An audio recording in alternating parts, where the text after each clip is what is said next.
ఈ కాలంలో చాలామంది షుగర్‌తో బాధపడే వాళ్ళు మనం చూస్తూనే ఉన్నాం. మన ఇంట్లో వాళ్ళు కూడా చాలామంది ఉండుంటారు. చెప్పాలంటే ప్రతి 10 మందిలో కనీసం ఒక 5-6 మందైనా ఇప్పుడు షుగర్ వ్యాధితో బాధపడుతున్నారు. ఇంకా ఎక్కువ మంది కూడా ఉన్నారు. అయితే చాలామందికొచ్చే డౌట్ ఏంటి అనంటే, ఇప్పుడు రైస్ మానేయాలా? అలానే రైస్ మానేసి చపాతీలని వాటికి వెళ్ళాలా? తర్వాత మిల్లెట్స్ అంటున్నారు వాటికి వెళ్ళాలా? అని చాలా డౌట్లున్నాయి.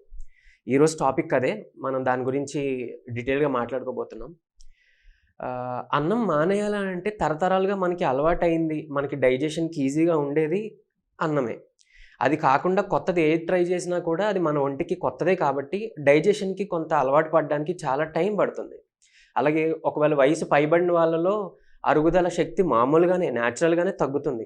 దానికి తోడు ఇప్పుడు ఈ మిల్లెట్స్ అనో, ఈ సామెలు, అరికలు ఇలాంటివన్నీ కూడా మనం వాళ్ళకి పెట్టేసి లేదు చపాతీ తినమంటున్నారు కాబట్టి గోధుమ పిండి లేదంటే మైదా మనం ఎక్కువ వాడేసి అట్లాంటివి చపాతీలన్నీ చేసుకొని రైస్ పూర్తిగా మానేస్తే గనక చాలా ఆరోగ్యానికి చేటు చేస్తుంది.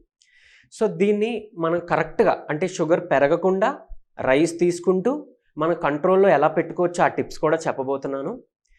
సో, ఏంటి అనంటే మనం ఇదివరకు అంటే అప్పట్లో ప్రెషర్ కుక్కర్స్ వాడకుండా మనం ఎలా అయితే మనం అన్నం ఉడకబెట్టి, గంజి వార్చి చక్కగా తినేవాళ్ళమో అది ఆరోగ్యమైన పద్ధతి. అయితే ఇక్కడ ఇంకాస్త చిన్న సవరణ చేసుకుంటే మనం అందులో ఉండే కార్బోహైడ్రేట్స్‌ని, ఆ స్టార్చ్ పదార్థాన్ని, ఆ గంజి పదార్థాన్ని మనం తగ్గించుకోవచ్చు. తద్వారా కొంచెం షుగర్ లెవెల్స్‌ని కూడా కంట్రోల్ చేసుకోవచ్చు. ఆ పద్ధతి ఏంటి అనంటే రైస్‌ని మనం కడిగేసి చక్కగా అట్‌లీస్ట్ ఒక అరగంట అలా మనం నానబెట్టేద్దాం. ఈ నానబెట్టే ముందు ఇంకొకటి కూడా చేయొచ్చు. మీరు ఆ రైస్‌ని కొంచెం వేపేసి లైట్‌గా పెనం మీద అప్పుడు మీరు కడిగేసి నానబెడితే కూడా ఇంకా మంచిది.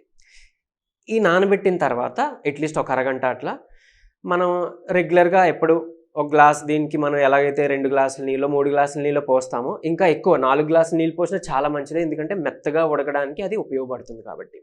సో, దాన్ని లో ఫ్లేమ్‌లో చక్కగా ఒక 15-20 నిమిషాలు అలా నెమ్మదిగా ఉడకబెట్టించి తర్వాత గెంజి ఏదైతే ఉందో దాన్ని వార్చి ఆ అన్నం వేడి బాగా చల్లారక ముందే కొంచెం ఏదో అంటే కొంచెం వేడి చల్లారి కొంచెం గోరువెచ్చగా అవుతుంది. మనం తినగలిగేంత వేడికొచ్చేసింది అని అనే టైంలోనే చక్కగా దాన్ని అప్పటికప్పుడే తినేస్తే చాలా ఉత్తమం.